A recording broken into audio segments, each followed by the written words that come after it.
My name is Vanessa Jones, and today we're situating our conversation within the context of our project, Crafting Radical Histories, which is to mine and document stories around the experience of community mobilization in Cleveland toward social justice and education, particularly the boycott of the Cleveland Public Schools, known as Freedom Day, that took place on April 20th, 1964. And our goal today is to explore and elevate the importance of stories, oral histories, in terms of connecting to a broader human history with some of our teammates here. Hi, my name is Angelica, and I'm here today with my friend Karim. I will be leading the interview today. How are you, Karim? I'm good today. How about yourself? I'm doing excellent. I'm going to start by asking you to tell me a little bit about yourself. Where are you from? I am from here in Cleveland, but my family is from North Africa, country named Morocco. Mm-hmm. And what is home to you? Is home a feeling? Is home a location? People? To me, home is my family and everything I love and care about. Mm-hmm. Have you visited Morocco recently? I have. I went 2017 and 2018. That's the most recent. And describe your feeling every time you visit your native country. Excitement and flashbacks to when I was like 4 years old, first time I've ever been there. Like just like a smell.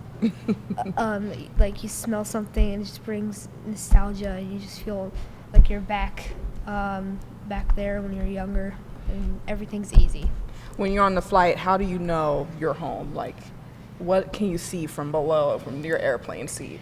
Well, first I know when my ear starts to pop, and and when I see farms and like country folk and all that, animals and stuff like that. That's how I know. I'm here. Woohoo!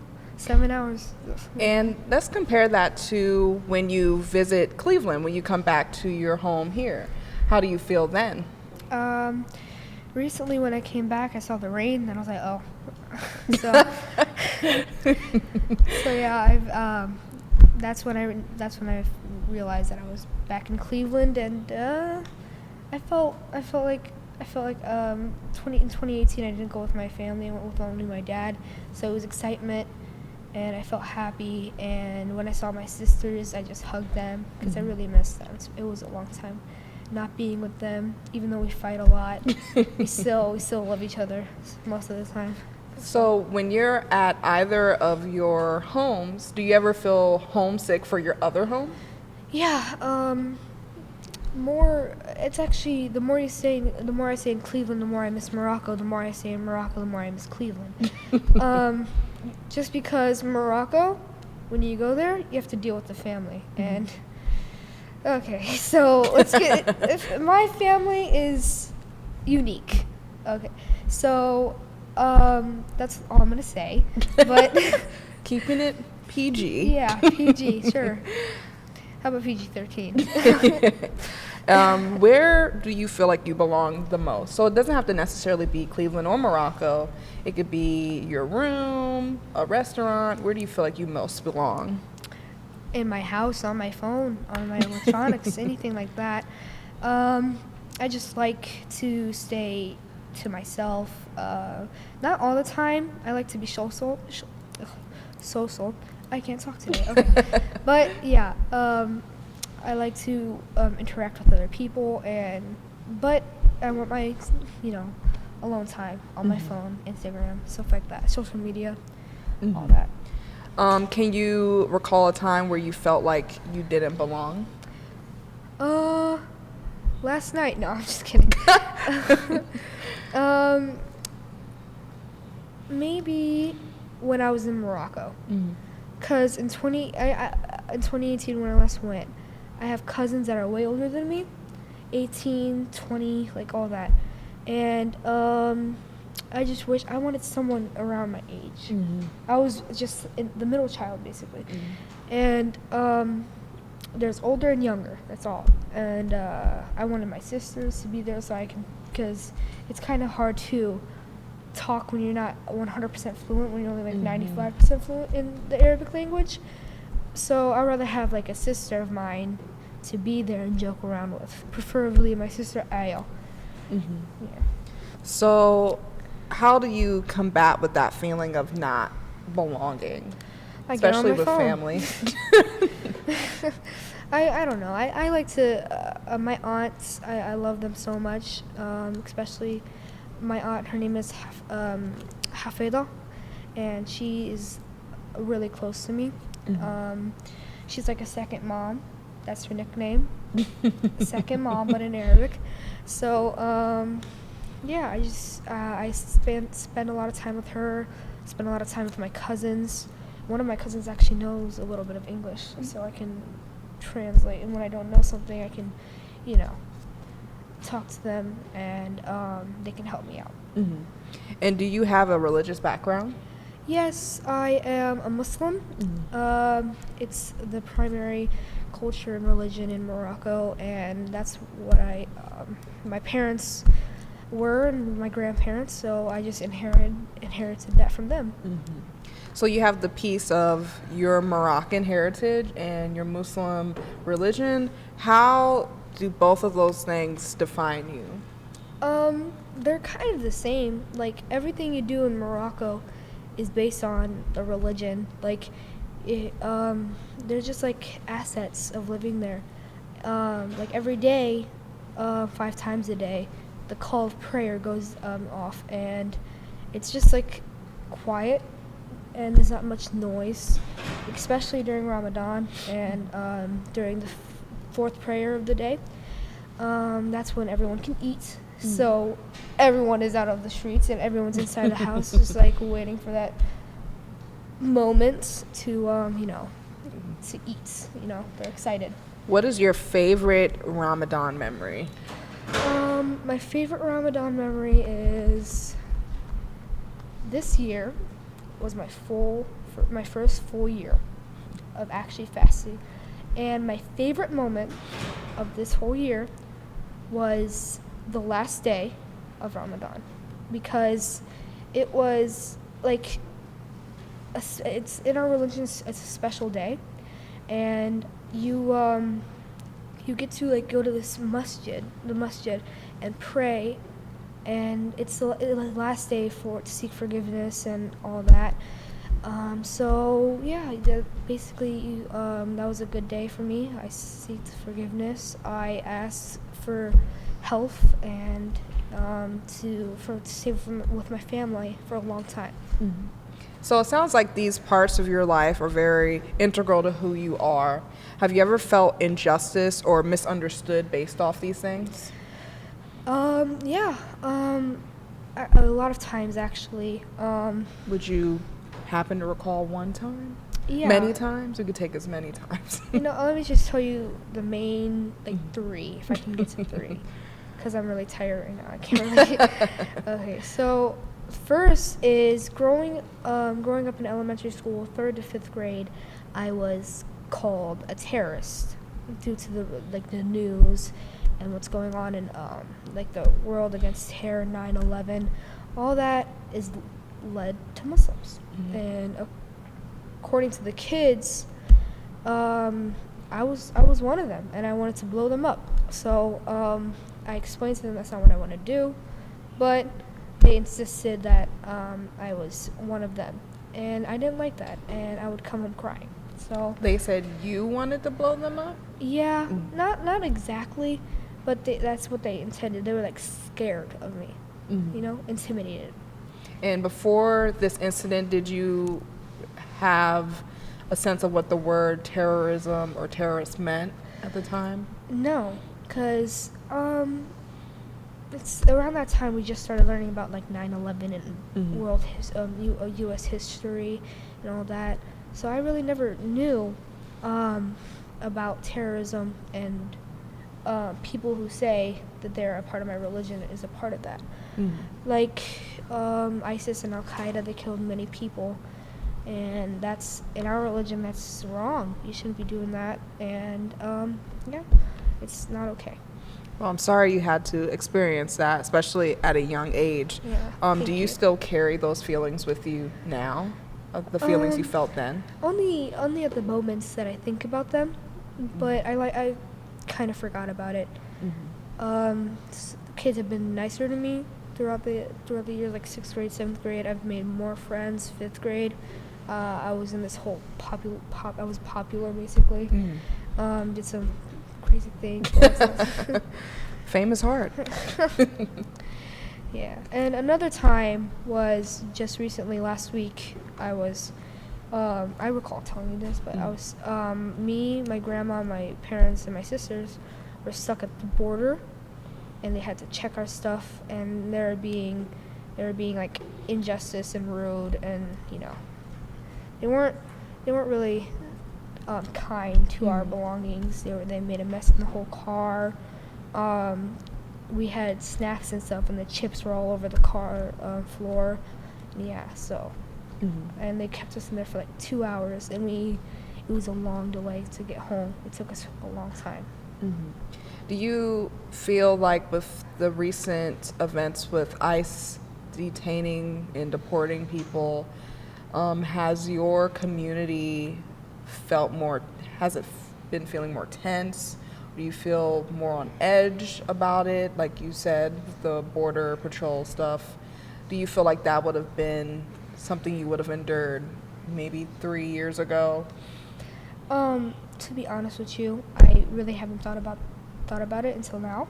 So, maybe, yeah. Like, I was thinking when we were stuck in the border, I was thinking they were gonna take my grandma and take her back to Morocco.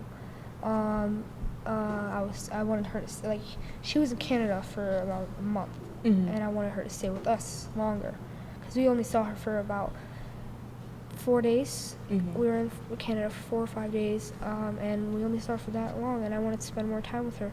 Luckily, everything went well, and I get to spend a lot more time with my grandma, and I thank God every day. So, How do you feel about people who aren't as lucky, um, who do go through the prejudice and they end up being deported, or even well, my timeline might be skewed, but some time ago with the Trump administration issuing the travel bans, how has that affected you, seeing it happen to other people?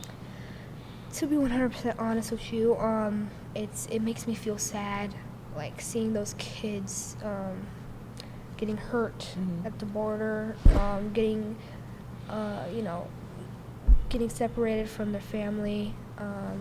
It's sad, and I don't want that happening to me.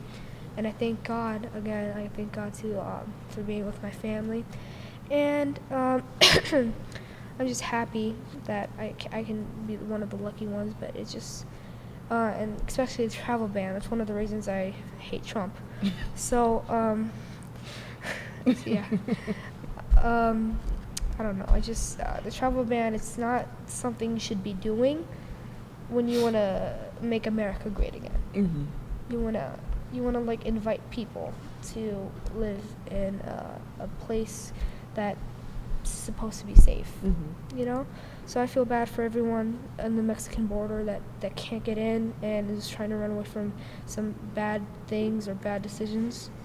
And I just feel bad for all those little kids and the families getting away from getting separated. Yeah. And detention centers. Yeah. So if today we have all this technology around us and we can see everything almost immediately, where do you see yourself in the midst of a social injustice? So if you saw something in front of you happening that was clearly wrong, and let's say well, honestly, we never know the limitations of our power, but if you felt as though you had some, what would you do if you witnessed someone facing injustice? In today's age, you can just whip out a phone and record whatever you have everything on your fingertips. And if something like that would happen to me, I would, like, if it started to get dangerous, I would call 911. I would record it so I can show, like, spread awareness for like police brutality. Stuff like that's all over the internet. and I'm lucky enough to have not witnessed anything so brutal. But yeah, if I ended up doing, God forbid, seeing it, I would record it. I would try to contact authorities, even though the authorities are the ones, So I would try everything in my power. Fun fact about me: I'm CPR certified. So if somebody was to pass out, I would do CPR, and I don't know, something like that. And what is one thing you will want people to know about you? That I'm fun to hang out with. So hit me up on my Instagram. So Easy and nice plug. I respect it. STM_Karim. So that's it. KARIM. All right. Well, you did an amazing job. Thank you. That was fun. My name's Karim. You probably know, but we switch gears and I'm trying to interview my friend over here. Introduce yourself. My name is Angelica. Happy to have you here, Angelica. So I just wanted to start off with some basic questions, like where are you from? I'm from Baltimore, Maryland. Maryland. Do you like it there over there in Maryland? I mean, clearly I'm not there anymore. No, Baltimore was an interesting place. It was really formative. I moved to Baltimore when I was in 4th grade, so I'm originally from Hyattsville, Maryland, and I moved to Baltimore when I was in 4th grade, and I guess I could say I like it. I go back home every so often, and nothing feels better than when I'm home, so. Obviously, that is your home, and it has something, it has something, and it has a place in your heart. But if you were to choose Cleveland or Baltimore? It's going to be Baltimore very easily. We have great, excellent seafood. People know how to drive in Baltimore. I think it's also the familiarity of Baltimore that home is contributes where to the that. heart is. I think that's a song.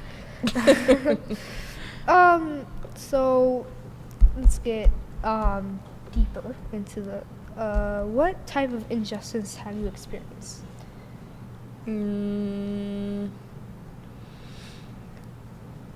Well, it was a cold night, February 15th. I feel like my whole college journey has been a series of injustices and trying to maneuver through that and still get to where I want to be in life. It's just been crazy because now I'm like, it's hard to think of a specific time when you've piled it all into one collective feeling of just frustration and resentment, I guess. I agree. I can't really, it's funny, I say I can't think of one time, but then there's these small blurbs of injustices. Like, for example, my first year here at CSU, I was in my chemistry lab, and I was the only black girl in my class. Wow. And nobody sat with me at my lab table, which, snooze you lose. I got an A in the class, but that's nothing to do with this. That's queen. But I remember I was doing good in the class, and I was submitting my lab reports and getting fair marks on them, and then the teacher assistant at the time accused me of plagiarizing my work, which it was also like, I knew it's hard to explain racial microaggressions to those who. That reminds me of a movie I watched. These kids, they were like under underscores, they're doing bad at the beginning, then they got a good teacher, and then they're doing good, and they were the I know school what district. movie you're talking Yeah, about. the I had school to watch district it. was like, no, you guys are cheating, and they had to do it all over again. Is it when they took the SATs? Yeah. I watched that movie in high school. Sorry and for I didn't cutting like you it, off. but it's okay. Yeah. So it was like I endured a lot of racial microaggressions during my semester there. So when she charged me with plagiarism, I already knew that it was under the context of like who I was and my skin color. And it made me feel a type of way, not only to be charged with that, but also it made me feel embarrassed because I had to explain to her that there was no way I could have plagiarized because I So- had no friends, So she which was publicly. pathetic at the time. Oh. So she publicly like accused you like Yeah. in front of the entire class that you Yeah. were plagiarizing, not like she pulled you aside. Right. That's. So I'm sorry. you know how like teachers like to make an example Yeah. of certain students, Yeah, and she yeah. basically held up my lab packet and was like, we know when you're copying off someone else's paper and it's like my name blatantly on the front. Wow. And she's like, you could have pulled me to the side. Yeah, and you still would have been exactly. wrong. You made but- one new friend today, so Yeah. And then a couple weeks ago, what year is this? 2019. A couple months ago, I was at Ohio State University. I was driving with my boyfriend and I was playing my music with the windows down. We were having a good time, you know, beginning of the summer. And a guy on the sidewalk called me the N-word because my music was loud. And I had never been called the N-word before, but I've been around people who have like held Confederate flags or like, I've actually been with my brothers and they've been called the N-word. But me personally, I've never, until that moment, I've been called the N-word. And I was like in shock at That's first terrible. because I was like, bro, I'm just listening to music. And even, it doesn't matter what I was doing, you know, because he felt that way about me no matter what, you know. And then, you know, me being in the safety of my car, I flipped him the bird and said F you. Because, you know, you're not going to call me the N-word and think that I'm going to just... was he white? Yeah. Oh my god. That's And it was terrible. funny because my boyfriend didn't know what was going on. And then it wasn't until we got around the block that he wanted to get out and fight. But, you know, it was just like a very, that actually stays with me a lot because I think about how that word turns into violence a Yeah. lot. And what if I wasn't in my car where I can speed off and go to safety? Or there have been people who have been in cars who have been killed over that word or for playing loud music. There was a boy, I believe his name was Jordan, some years ago who got killed because he was playing loud music in his car. And there was an argument between him and another person in another car. And it's just like, I'll be too scared to even have the conversation. I'll just turn it down or turn it off. Like, but you shouldn't have to. yeah, exactly. You know, that's not violating the law in any way. Exactly. Especially in that one instance where it's just the timing of life where both of y'all are at this red light and you're playing your music. They're not stuck with you forever for your music to make such a commotion in their life. But it just goes to show Exactly. how far hatred goes. Exactly. Like they're gonna be devastated for like listening to that loud Right. music. Another question is, do you know of anyone that has experienced injustice with the police, aka the popo? Me personally, I don't have anyone in my life, but I do see what is on in the media with people being gunned down Yeah. or handled unfairly Yeah. by people in positions of authority. I'm fortunate to say that I haven't had anyone close to me endure that, and I wouldn't honestly want that for myself. Well- I wouldn't want that for them either. I mean, it doesn't have to be like they get shot or anything bad happens to them. It means like It's just pulled like over for no specific reason at all. You know? I've only been in a car with my mom when she's been pulled over. Yeah. Sorry, Mom, but that wasn't. I don't think it was a racially charged incident. Yeah. Yeah. A lot of my friends don't drive. Sorry, friends, but it's the truth. So, Um, serious question. What was it like growing up as a young black girl?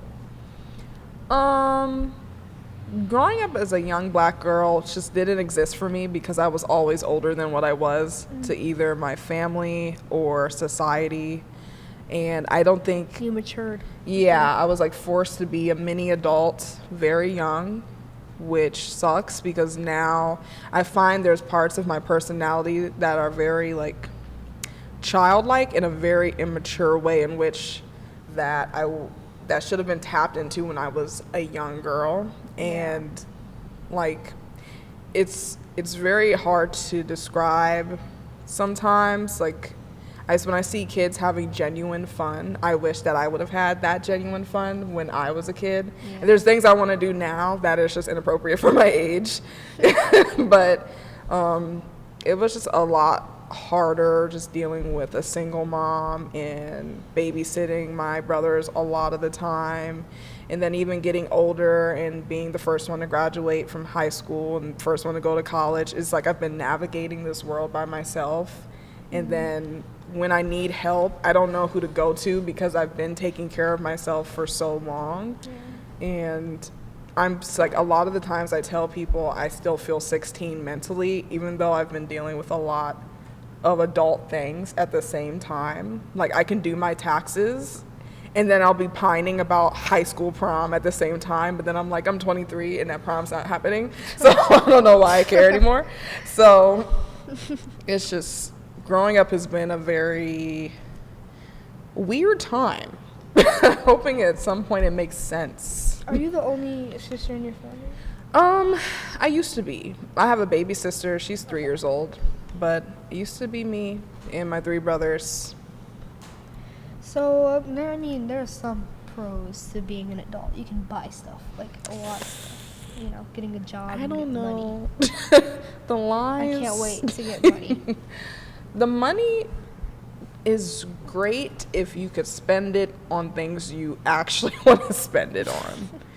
See, I'm wishful thinking. I'm thinking that when I grow up, I can buy like the newest iPhone, but no, you have to invest in things that like really matter. So yeah. Next question. What type of challenge have you faced growing up? I think, yeah. I think the biggest challenge that I faced was I don't mean this in like a negative connotation, but just ignorance. Yeah. The challenge of not knowing a lot of things growing up, and because I have to self-teach myself a lot of things, there's so much I don't know because there's so much resources I don't have to know what I should know. And I feel like a little embarrassed, especially when I started college. There was a lot I didn't know. Like I didn't know what credit hours meant. I didn't know what major or minor meant. And which was really difficult when you're applying to college. Yeah, I was like, I don't know what that means. Especially because I played an instrument. So major and minor means something totally different in my world. So it was just, and I didn't have anyone to ask those questions of what is a major, what are credit hours, what does graduating look like, what should I expect when I cross the stage and get to the end. And then just over time, I've just found the right people to give me the right advice on what to do. And even then, when I get advice, it's just like, does this advice make sense for my life or just make sense for their life? So, I've gotten a lot of advice of how to do things, but I know my life is not planned out from an A to Z, 1, 2, 3 fashion. There's going to be loops and turns every step of the way. Yeah. And I need to know how to get through those loops and turns to get to the finish line. But usually the people who give me that advice don't face loops and turns, so they can't really give me the help that I need. And then I'm always conflicted with the question of, are they obliged to give me that help? Because a lot of times I feel let down and I'm just like, well, that's not their responsibility, to have the answers for me. So I always have that conflicting sense of self in that way. Okay. Okay, I have like a few more questions. Knowing what you know now about Freedom Day 1964, if you were growing up in that time, or if you were to be able to like jump in a time machine and go back, what would you do to make a difference? I think it's very hard for me to answer that question because I feel like a lot of people in my age group have such a 2019 approach to how we would do things in 1964. Like, there's so many people who are like, oh no, I would never let someone do that to me. We're throwing hands.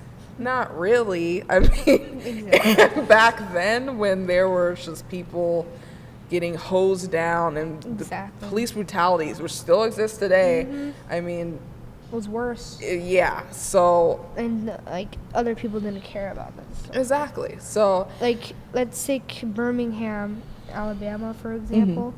Bull Connor, he wanted to keep the whites and blacks separate, and a lot of the police force were a part of the KKK. So they didn't care what would happen to you. Right. A few more questions. If you could change one law, what would it be? Well, I don't know where to begin.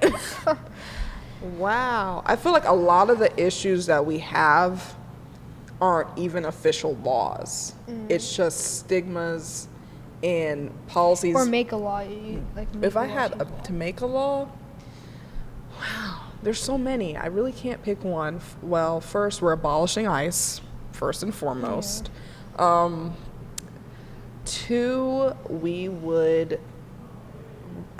It's like a lot of the issues we have are wicked problems, and when you cover up one hole, it's like a leak in a boat. You cover up one leak, and then there's going to be another one spouting out water. But this police issue, we're going to have to do something about that, because I don't know how I would go about that, because I just authentically, I do not have the knowledge or background to handle the police issue to suggest a solution. But I know that there are many people who are trying to rise in power to solve that, who are working in Congress right now.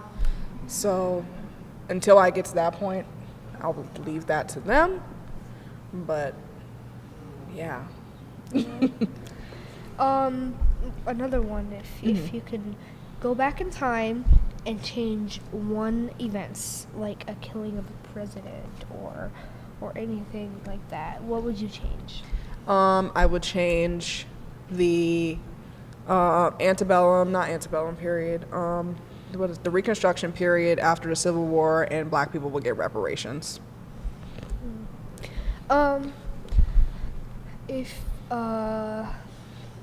If you were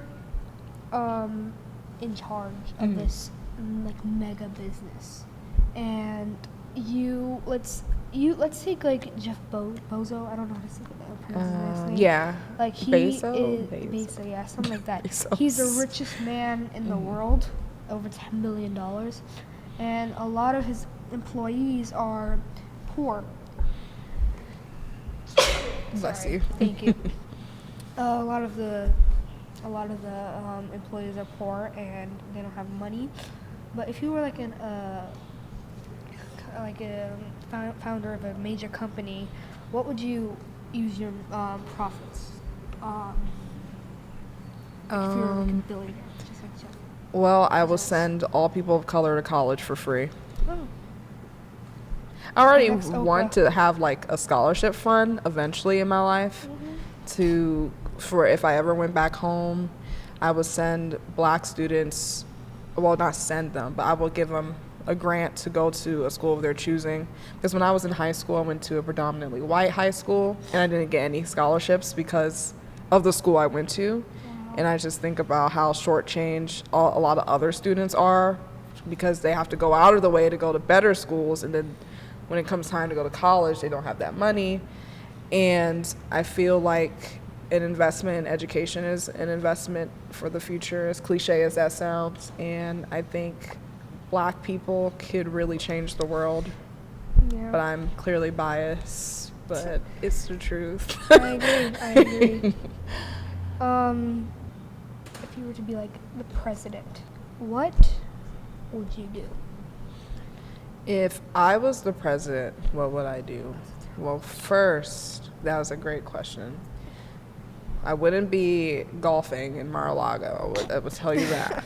Because the first Booty thing shorts. I would do, I honestly, if I was in a high tier position of power, I would try to disperse the power equally amongst the people. Try to go back to that grassroots democracy we had. We had the beginning stages of America. I mean, They weren't I the don't best support either. Andrew Jackson, but that grassroots democracy was like emphasized when he was elected. Again, I don't support the man, but that was the beginning, which more of the population had the right to vote. Again, white men, but still more than Yeah, upper tier men. men that had land. And I remember reading about his inauguration where like people stormed whatever building he was at just to see him speak, and people felt like they had a role in their society, and I want to have that feeling back, because right now I feel like everyone feels like nothing they do matters. Like our votes don't matter, our protests don't matter. And just even like in Puerto Rico a couple weeks ago, when they held that demonstration and they got people out that shouldn't have been there, and we are a first world country and we cannot do that successfully. Exactly. And I would feel like if I was president, I would make sure if I was president, everyone would have a pizza party. Makes sense. But I've had a pizza party in a long I would just time. try to make everyone have a sense of contribution to how the world operates, because right now it's just like a circus. Yeah. Yeah. If I would kind of do the same seriously. I want like I was in this committee basically, and they were like grown men. I was the only kid there, and they were fighting of whether or not they should vote. They were voting of whether or not they should vote. And they were like voting for it was because I'm Muslim. It was for like this religious topic. It was about where are we going to do the big Eid al-Adha that's about to happen in next week. So they're like screaming at each other, arguing. They're like, no, we should not do this. We should do this, and they couldn't agree, so they had to vote whether or not to vote. So obviously, it wasn't that much of a democracy. So yeah, I would totally make things different if I were. May I ask a counter question? Yes. What would you do if you were president? He rolled up the sleeves. That's one of my dreams, actually. I always wanted to be president. I would do a lot of things for a lot of different people. I would make a lot of rights for women. They can have a lot of they can do whatever they want. I would do stuff for African Americans. Like you said, abolish ICE for the Mexicans, and I would help the people who are trying to come into this country, and I want to help them have a good life. Like for me, that's what I want to do is it touches home for me, because my mom, she was the one who brought us to America. She won a lottery to bring my dad and my sister, not my baby sister, but she was a baby at the time. I wasn't born yet, but she brought us to America, and look at me now. I'm here in a Cleveland Public Library having an interview in America with the knowledge I know. If I were in Morocco, I wouldn't have a good education. I would probably be working like as a taxi driver or something like that. But I thank God that my mom does it, and I want everyone to have that opportunity for their kids to thrive and become better, and get a good education, to have the opportunity that I have, because now I can become president. Like you said, my sister, she can't become president, but I can, and I'm very happy for that. And yeah. Good.